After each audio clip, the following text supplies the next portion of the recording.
For dirt track racing in Australia, if there's one good thing that came from COVID, it's this place. It used to be just a paddock, then someone turned it into Australia's newest speedway. In this video, I'll tell you the crazy story of how Gladstone Speedway came to be.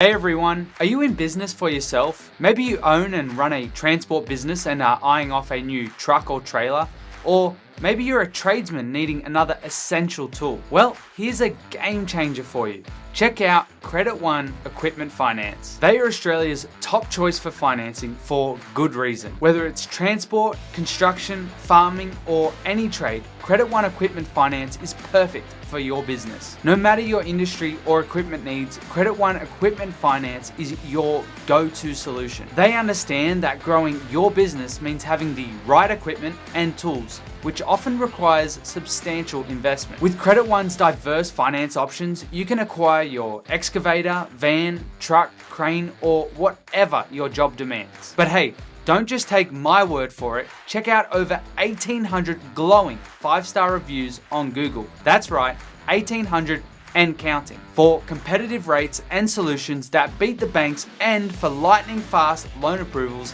visit www.creditoneequipmentfinance.com.au or click the link in the video description below. Empower your business today with Credit One Equipment Finance.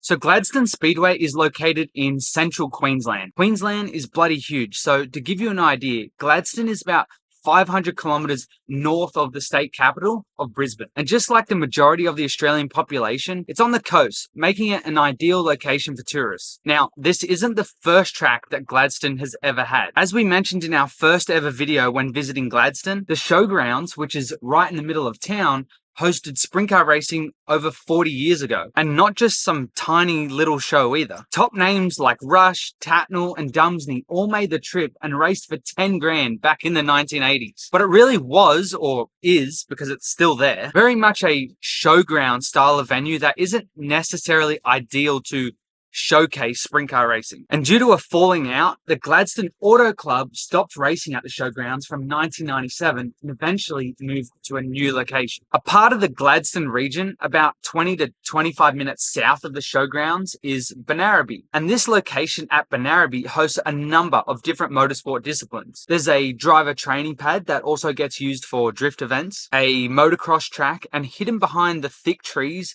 is a functioning drag strip. Now, the Gladstone Auto Club hadn't run speedway events at the showground since '97. Fast forward to 2020 when COVID hits and local businessman and sedan racer Bob McCosker needed to provide work for his employees away from their usual contracts. As Bob explains, it all started with a stormwater drain. We actually come out to put the stormwater in. The local council gave us $80,000 grant to assist with that. Yep. And COVID was on and we're all supposed to be locked at home, so there was quite a few of us thought, well, rather than be locked at home, how about we be locked in a speedway track? That really is how it all came to be. COVID. The club had approval to build the track, but needed funding. A team of Bob's employees, volunteers, and other local businesses, and even Bob himself, got on the tools. So they did the stormwater drain, then marked out the track. By the middle of 2020, they had mixed their own concrete and built the outside wall before backfilling behind the wall and drilled the catch fence post holes. They concreted spectator paths and installed the control tower and ticket booth before mounting the catch fence posts. They dug trenches, brought in internet, wired and installed light poles, concreted the pole line, hung up the catch fence, mounted the entry and exit gates, brought in the track clay. I'm skimming over so much of this, but along with a huge team of people, a few $million and thousands of work hours, the end result was that 3 years later, Australia had a new speedway. A speedway that is rated with 4 stars by Speedway Australia, and one that can host all forms of car racing, including sprint cars.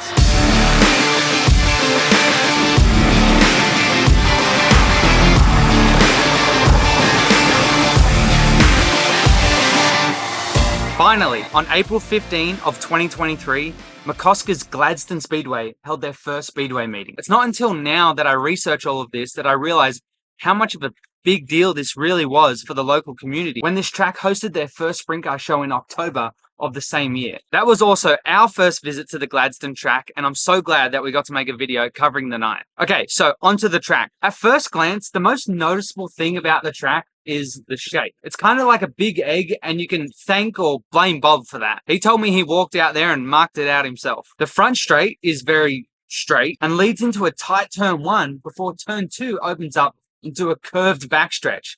Then turns 3 and 4 are much wider and sweeping. As for the dimensions, the track is 403 meters on the pole line, 15 meters wide, which makes it spot on 500 meters on the outside fence. The banking is 12.5%. Entry onto the track is just after the start-finish line before turn 1, but very unique to Gladstone Speedway is the exit gate, which is directly in the middle of turns 3 and 4. I guess we can blame Bob for that as well. There's a few unique things that I wanted to point out about the venue, and remember, they started out with pretty much nothing, including 0 seating. The venue now holds about 3,000 people at capacity, using a combination of hillside and grandstands. But they aren't just any grandstands. Some Queenslanders may recognise these grandstands from Brisbane's Archerfield Speedway, which held its last event in June of 2023, before closing down. Not only the grandstands, but also the scoreboard is from Archerfield Speedway too. Another odd thing that I love about this track is the race lights. Silly, I know, but some of the race lights at other venues aren't the greatest,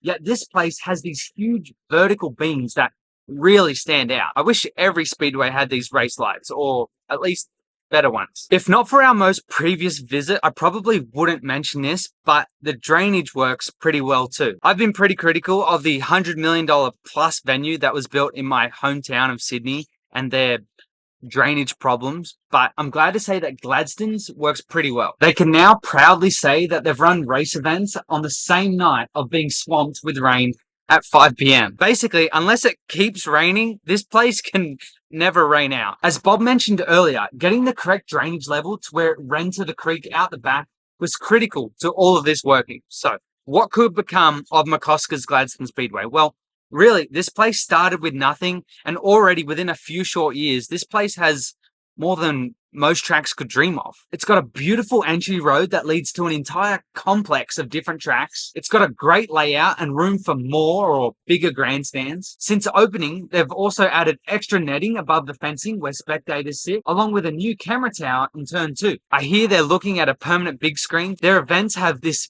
fair-like atmosphere with food trucks everywhere. The fan walk at the start of the night is just as popular as the open pit break during the night. People can camp on site. The Gladstone Airport is very close by. It's got such a positive local community that seem to really get behind the racing. Yes, there is a 10 p.m. curfew, but honestly, you don't really want to run that much later anyway. And when they promote their events around Gladstone so well, it's hard to not see this place continuing to thrive. Whether you're a race fan watching this video, or a team, or a driver, trust me, check out Gladstone Speedway, and I guarantee you'll want to go back. I'm really excited to see where this place goes within a few years. I hope you all enjoyed this insight. Please head to our socials if you want to connect and chat more. And if you haven't already, make sure you click subscribe to the Sprinker Hub YouTube channel and grab your Sprinker Hub merchandise just like this hat and this shirt over at sprinkerhub.com.